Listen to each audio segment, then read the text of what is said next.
Hey guys, thanks for checking out my channel. Today I'm going to be changing the fan clutch on my truck. Most fan clutches, when you're having a problem with yours, the way you're going to notice that is when you're at 35 miles per hour or slower and your vehicle warms up or gets warm, or if you're sitting at a light and it's getting warm. But once you start driving down the street, everything's okay. Now that could be a flow problem, but you definitely want to check your fan clutch for operation.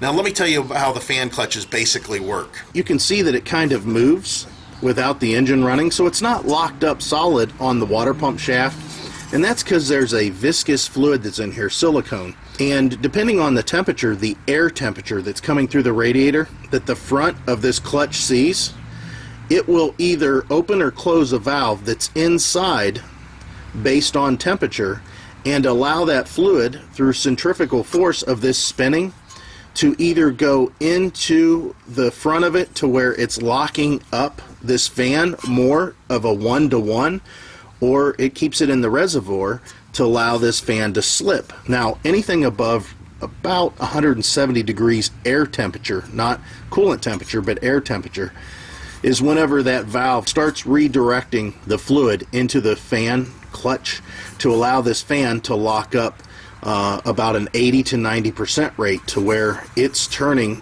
almost at the exact same speed as the water pump. If you're driving down the road and you're on the highway at 50 miles an hour, if you could magically reach in and grab your fan and pull it off your truck, as long as you stayed above 50 miles per hour, you could drive like that indefinitely. The vehicle is not going to overheat, but once you slow down, you might as well forget it.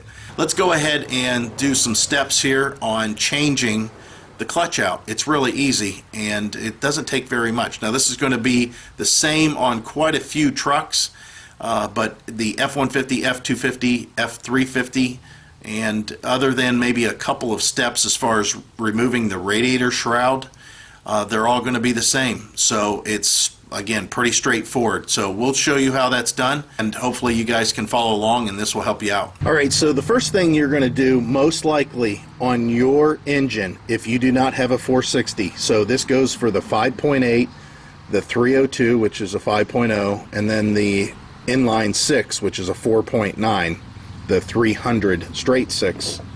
You're going to remove your shroud. Now you may or may not have this auxiliary tube that's going across here, but you're going to loosen the bolt that's on top here and on top on this side, and then once that's loose, this fan shroud has the ability to come out.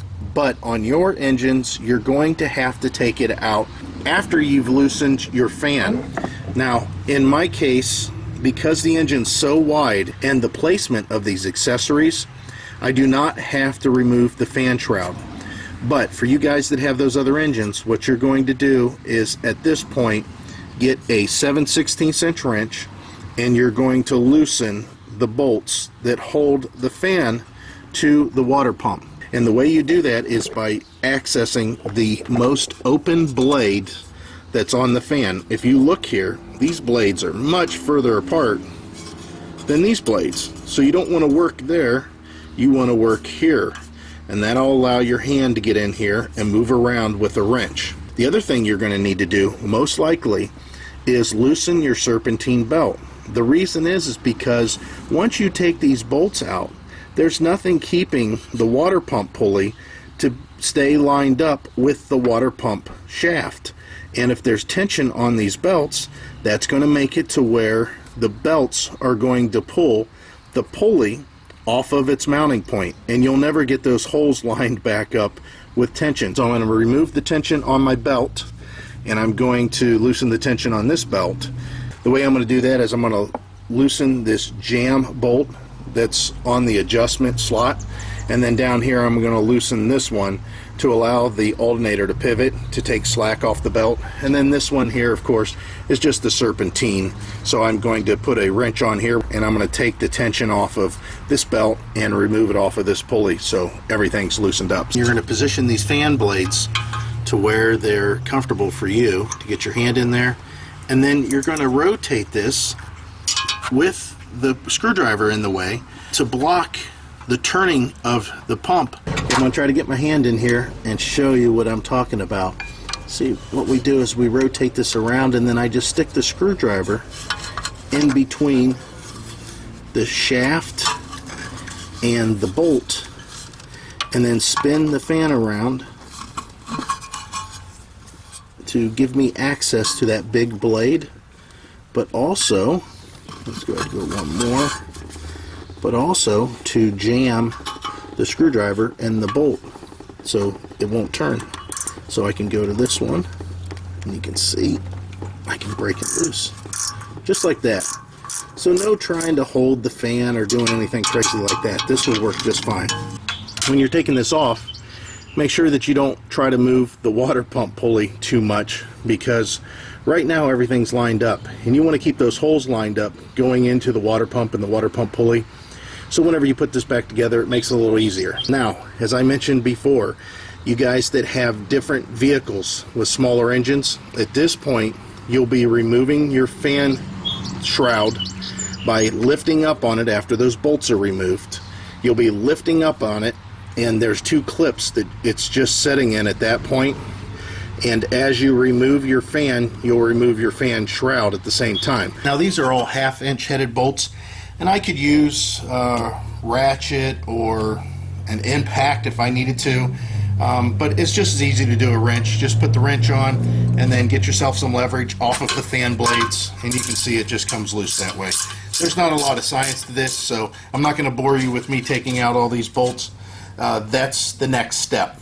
Okay, now that I have all the bolts out, this being two separate metals, the clutch being aluminum and the fan blade support that holds the blades being steel, dissimilar metals like to become a little caustic and hold each other in position, so you're going to have to persuade it off a little bit. I'm just going to tap it, and that's it. Now this will fit just perfectly, as you can see, and you're done. If you do forget which side goes where, Ford's pretty good about it, and in this case you can see it says front 7.5 liter 460. Part of the 460 is gone, but it at least tells you which way is front.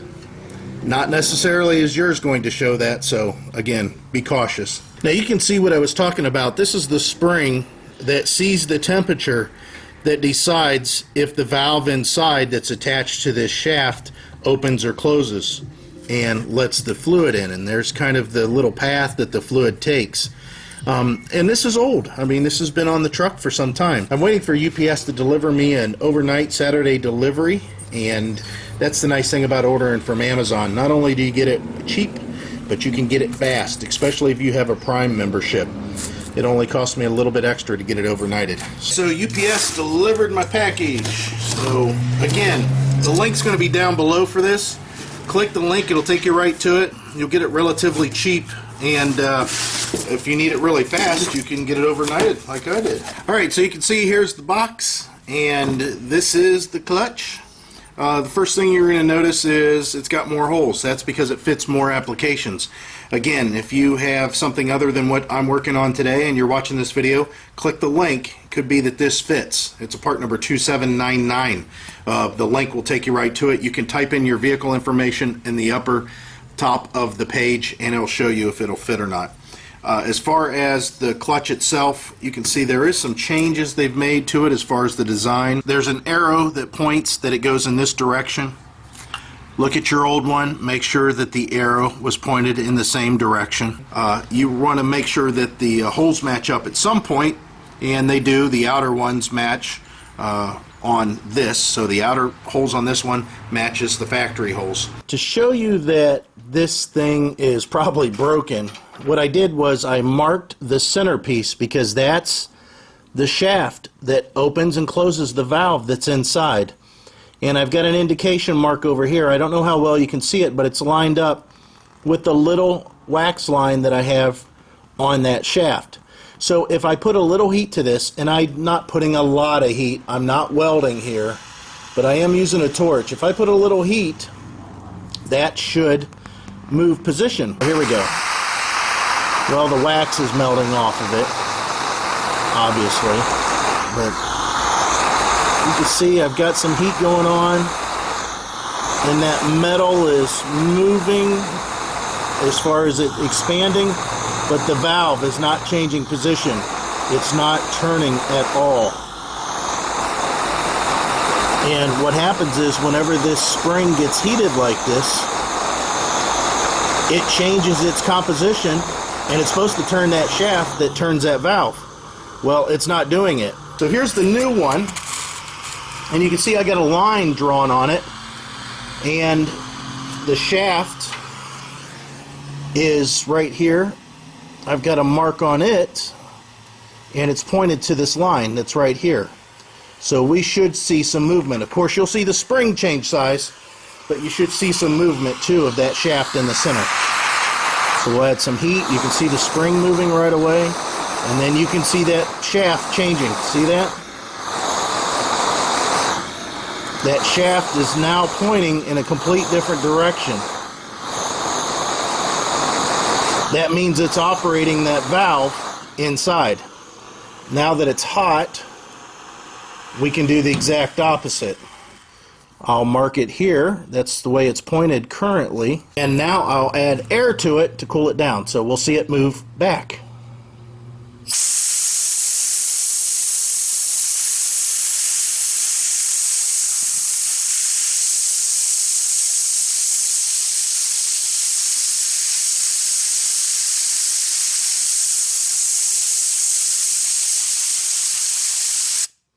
So there, it's back to where it was. So obviously this one is going to make a difference compared to the old one, and the old one is bad. When you're putting this together, in the instructions, obviously this is the front, and this part faces the front here, so the fan's going to go on this way. But the instructions say to put those bolts on there, and whenever you're tightening them, you don't want to tighten them any more than 15 to 18 foot-pounds. You can see the lock washers in this case are still pretty good, so I can reuse the lock washers. If your lock washers are smashed or broken, you're going to have to replace them. So we just put the bolts back in where we took them out. We'll retighten them and do that torque spec, and then install it back on the truck. So I repositioned the fan back in here, and everything's tight as far as on the water pump housing and the flange for the fan clutch. And of course the blades to the fan have been torqued. So now it's just a matter of tightening the belts that I loosened before. And once this belt is tight and I reposition this tensioner for the belt to ride back up on the air compressor like it should, at that point I am able to start it and check operation and make sure everything's balanced. Now if you're reinstalling your fan shroud, you need to be doing it at the same time as you install your fan, and make sure that you've centered your fan shroud to where it's not going to hit the fan, because there is some movement that's available at these mounting bolts. So don't have it too far to the right or too far to the left to where the fan is wanting to come into contact with the fan shroud. So if you don't have a 460 and you've removed your fan shroud, you got to make sure that you reposition that.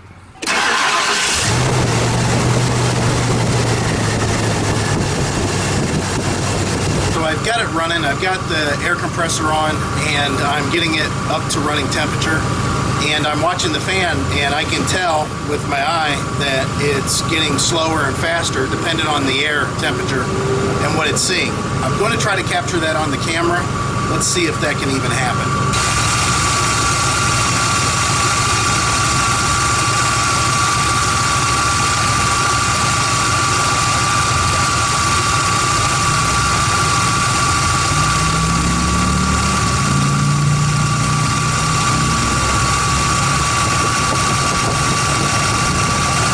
Just kicked up, and it's blowing a lot of hot air. It was hot standing there holding that. It's definitely, whenever it kicks on, it just starts sucking the hot air out of that radiator, so the fan clutch is definitely working. So I hope this helped you out. Again, the link is going to be down below. This is a made in the USA Hayden clutch. Hayden's a very good quality name. You can purchase it. It'll be shipped right to your house. If you have Amazon Prime, it ships 2-day free. If you need it faster, just pay for overnight. I appreciate it, guys. As always, thanks. Bye.